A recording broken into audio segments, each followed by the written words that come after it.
First thing I hate about the Volkswagen Golf are the fake exhaust outlets out of the back of the car.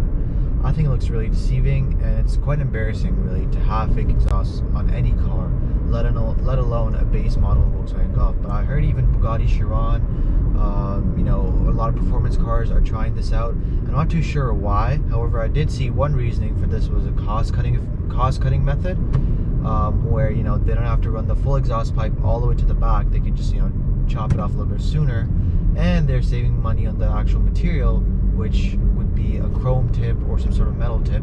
So instead of just having that, they can just have it look like a normal old exhaust and save money on the metal tips.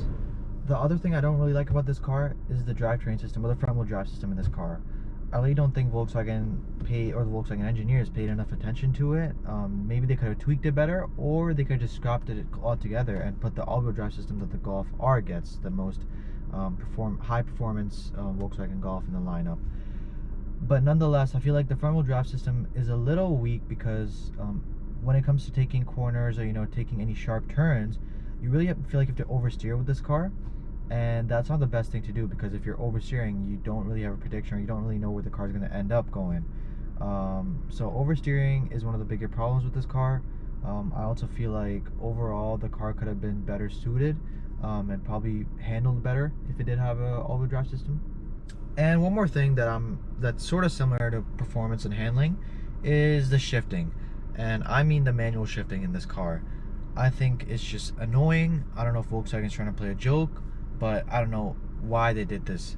And I know to most people they don't really care about manual shifting, but to car guys like myself, it does make a difference. So in most conventional automatic transmission cars, you have the choice to put your car into manual mode, usually by tapping the gear lever sideways and put it into manual mode. And then in most cars, if you want to downshift, you put your gear lever up, or you tap it up. And if you want to upshift, you put your gear lever down. Volkswagen did the literal opposite. So what they did was they literally made it so complex and so annoying that they said if you want to upshift, you tap your gear lever up, and if you want to downshift, you tap your gear lever down. Now I know what you're thinking. You probably think that makes more sense, but to natural instinct and the way you drive a car, you don't want to do that. It's just so annoying, and it's just so confusing. But they might have a logic, they might have a reasoning behind it. Again, I'm not too sure why this was the case, but all I'm gonna say is just it's very annoying. The final thing that I do not like about this car are the headlights, specifically the LEDs and how Volkswagen placed them. So if you look in the front, you'll see that the LEDs are at the bottom portion of the headlights, not the entire portion. The reason for this was that Volkswagen made this an optional package for consumers or customers to purchase for an additional, I think, $1,800. So you have to pay an extra $1,800 to get the full LED setup. But if you didn't pay that, you get partial LEDs. I'm not too sure why they did this, because if you're just not going to give any, if you're going to give LEDs, then you might as well give the whole thing. If you're not going to give, or if you're not giving it at all, then you might as well not give any. So I think it just looks terrible aesthetically, having half LEDs and half halogens, especially at night. I don't think it looks very appealing.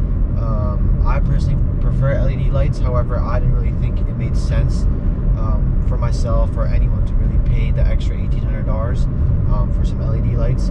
But my concern was that why did Volkswagen just not do one or the other? Why did they half it?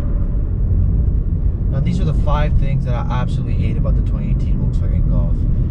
Besides the fact that there are a couple of finicky things here and there with this car, I just want to say that there are some great things about this car. I think it's a great daily driver, and maybe I'll break that down in a different video later on.